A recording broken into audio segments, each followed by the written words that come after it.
ഫ്ലെസിലിറ്റി, spasticity, synergy. സാധാരണക്കാരന് ഇത് എന്താണെന്ന് മനസ്സിലാവില്ല. ഇതൊക്കെ സ്ട്രോക്കുമായി ബന്ധപ്പെട്ടിട്ട് യൂസ് ചെയ്യുന്ന ടെർമിനോളജീസ് ആണ്. നിങ്ങൾ കണ്ടിട്ടുണ്ടാവും പലപ്പോഴും സ്ട്രോക്ക് പേഷ്യൻസ് കൈ ഈ രീതിയിൽ പിടിക്കുകയോ അല്ലെങ്കിൽ ഈ രീതിയിലേക്ക് കൈ കൊണ്ടുപോകുന്നതൊക്കെ കണ്ടിട്ടുണ്ടാവും. ഫ്ലെസിലിറ്റി എന്ന് പറഞ്ഞു കഴിഞ്ഞാൽ ഒരു സ്ട്രോക്ക് വന്ന ഉടനെ ഒരു രോഗിയുടെ കൈകാലുകൾക്കോ അല്ലെങ്കിൽ ബോഡിക്ക് ഉണ്ടാകുന്ന ഒരു അവസ്ഥയാണ് ഫ്ലെസിലിറ്റി. അതായത് തീരെ ബലം ഉണ്ടാവില്ല, നല്ല ബലക്കുറവായിരിക്കും. ഇതിൽ നിന്നും രണ്ടാമത് വരുന്ന ഒരു സ്റ്റേജ് ആണ് സ്പാസ്റ്റിസിറ്റി എന്ന് പറയുന്നത്. അതായത് മസിലിൽ ചെറിയ രീതിയിലുള്ള ഒരു ബലം വെച്ച് തുടങ്ങും. മിക്ക പേരും ഇത് മിസ്അണ്ടർസ്റ്റുഡ് ആയിട്ടാണ് കാണുന്നത്.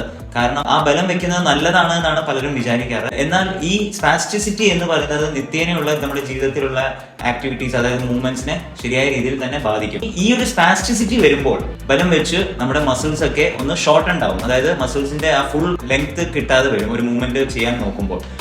അങ്ങനെയാണ് അവരുടെ സിനർജിയിലേക്ക് പോകുക. അതായത് അബ്നോർമൽ സിനർജി എന്ന് പറയും നമ്മൾ. അതായത് ശരിയായിട്ടുള്ള പാറ്റേണിലേക്കല്ല അവർ മൂവ്മെന്റ് കൊണ്ടുപോകാം മിക്കപ്പോഴും. അപ്പൊ ഇതൊക്കെ അബ്നോർമൽ ആയിട്ട് വരുന്ന ഒരു മൂവ്മെന്റ് പാറ്റേൺ ആണ്. ഇതുകൊണ്ടാണ് മുന്നത്തെ വീഡിയോയിൽ ഞാൻ പറഞ്ഞത് ഒരു ഫിസിയോതെറാപ്പിസ്റ്റിന്റെ സേവനം തന്നെ ഒരു സ്ട്രോക്ക് പേഷ്യന്റോ അല്ലെങ്കിൽ അവരുടെ ബൈസ്റ്റാൻഡേഴ്സോ സ്വീകരിക്കണം. ഒരു സ്ട്രോക്ക് വന്നതിന് ശേഷം ബ്രെയിൻ ഈ ഒരു മൂവ്മെന്റ് പാറ്റേണിനെ ക്യാച്ച് ചെയ്യുന്നതിന് ഒരു പ്രത്യേകത രീതിയുണ്ട്.